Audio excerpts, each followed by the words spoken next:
Hey everyone, my name is Dévi and welcome to Book Connoisseur. Wow! So today I have for you a very large reading wrap-up. This whole stack and a couple of audiobooks that I've finished so far this year. So let's not waste any time. Here we go. The Consolations of Philosophy by Alain de Botton. This book is an overview of 6 schools of philosophical thought. So it starts with Socrates, and I think we end with Nietzsche. This is a great place to start if you're interested in getting into philosophy but are a little overwhelmed by where to begin. This is a great option. The next book I read was Tin Man by Sarah Winman. This book tells the story of a man figuring out how to live after the death of his wife, and you end up finding out about his past and how he grew up, his identity, and his very close friendships. It was a really beautiful read. There's a lot of queer identity in here and figuring out of sexuality in here, and I think that it was really, really beautifully done. I loved it. The next book is Jane by Maggie Nelson. This book uses poetry, vignettes, and excerpts from Jane's journals to tell the story of her life and her death. Jane is the aunt of the author Maggie Nelson. She was sadly murdered by a serial killer as a young adult. I thought this was a really beautiful tribute to her aunt, and I think that this is a great book to read if you are a fan of true crime at all or true crime podcasts, because this is all from the perspective of the victim's family rather than from the perspective of a journalist who's removed from the situation. So I thought it was great, and it's so beautiful. Maggie Nelson's an incredible poet. She wrote the books Bluest and the Argonauts, and they're incredible, so yeah, I highly recommend Jane. The next book I read was Slouching Towards Bethlehem by Joan Didion. This is an accumulation of Joan Didion's articles and journal essays, mostly about California and also her relationship to California and different things very specific to that state. So a few essays.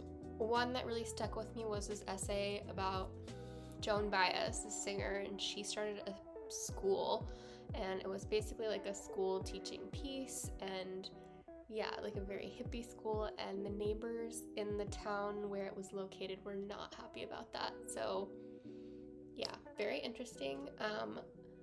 I will say this gave me a good overview of Joan Didion's writing and how she's very much like a journalistic writer. I mean, especially in these, obviously she's reporting on these topics, but one essay that I also really loved was Joan Didion's on keeping a notebook, and I think that I'm going to revisit it at some point, but it was interesting to read her talking about her relationship to both taking notes but also the information that she decided to keep in her notebook.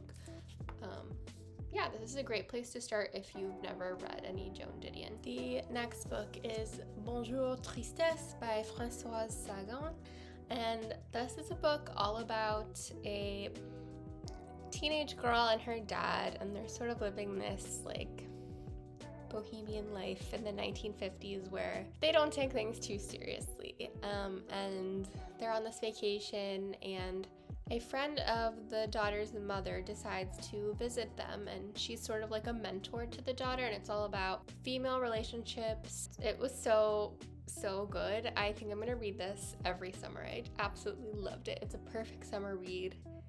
I loved the ending. I really loved the ending. I didn't see it coming. Oh. Sit. Next, I read The Bluest Eye by Toni Morrison. This book tells the story of Pekla Breedlove, who is this girl that has been labeled by society as lesser than. She has been called ugly. She's growing up in deep, deep poverty, and she doesn't really have anyone who truly loves her. and her deepest wish is to have blue eyes because she thinks her whole life will change once her eyes turn blue. This book is totally devastating and absolutely brilliant. Toni Morrison is just one of the best writers of our time. I mean, I cannot believe the layers this book covers. It gets into female identity and girlhood and how girls grow up believing they're lesser than, believing in competition against each other, and just how that affects us in the long run. The next book I read was Giovanni's Room by James Baldwin. This book tells the story of David, who's an American living in Paris, and he is engaged to this woman who's on vacation in Spain, but finds himself conflicted when he meets a man that he's attracted to. This was also a beautifully written book. I mean, this is my first James Baldwin. I loved it. His prose is incredible. It's a really complicated story, and it really gets at the idea of being closeted and what happens when people reject their desire and their needs. This is a great one. And finally, I read 2 Ocean Vuong books, On Earth We're Briefly Gorgeous and The Emperor of Gladness. So On Earth We're Briefly Gorgeous is Ocean Vuong's memoir, and this is all about him growing up in Connecticut with a single mother and his grandmother. All 3 of them were refugees of the Vietnam War, and his mother is a nail technician, and he works various jobs on a tobacco farm and other jobs to make ends meet, even as a kid, and it's all about him discovering himself, discovering his identity in this country that doesn't really accept him or his family. This is also one of the greatest books I've ever read. I truly think that Ocean Vuong is just a voice of our generation, just like I mean, he's the millennial writer to watch. I love this book so much that I ended up seeing Ocean Vuong in person on his book tour for The Emperor of Gladness. And this book tells the story of Hai and Gregina. And Gregina is this old woman who has dementia, and Hai is this boy who has lied to his mother and is sort of figuring out his life. Hai is very much based on Ocean Vuong as a kid, and Hai and Gregina's relationship is based on the relationship that Ocean had while living with his husband's grandmother when he was in school. It's really interesting. It's this generational friendship, and Hai figuring out how to deal with Gregina's dementia, and at the same time, Hai is working a job at this fictional fast food restaurant called Home Market, where there's just this whole cast of characters, and it's all about found family, and you really get into each character and why they are the way they are. And I just thought this was beautifully done. And something Ocean said is that these books are reincarnations of each other. There's a lot of overlap between them. They're both worth the read. I maybe read them too close to each other because I almost read them back to back. It was maybe a little bit too repetitive for me, but either way, beautiful books. I highly recommend them. I read 2 audiobooks, both from the Women's Prize for Fiction shortlist. The first was Fundamentally by Nussaibah Younis, and this book tells the story of Nadia, who is a teacher. She gets hired to be the head of a program in Iraq for the UN, where she is working with ISIS brides and trying to get them reacclimated so that they can be welcomed back into their country of origin.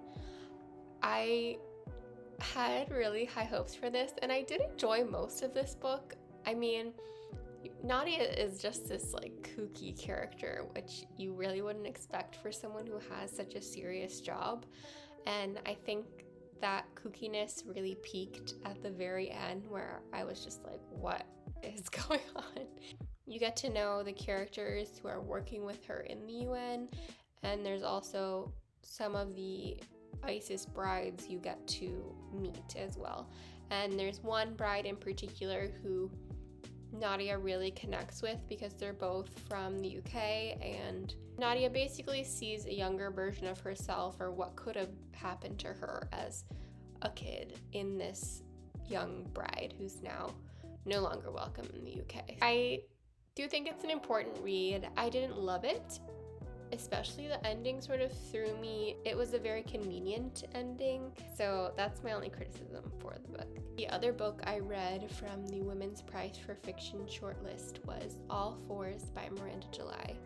This book tells the story of a woman in her 40s who's been married for a while and has one kid, and she decides to go on a road trip by herself, a solo road trip to sort of rediscover herself. And she makes it about an hour away from her house and ends up setting up shop in this motel, and that's where she ends up staying the entire duration she's supposed to be away. This was one of the kookiest books I've ever read.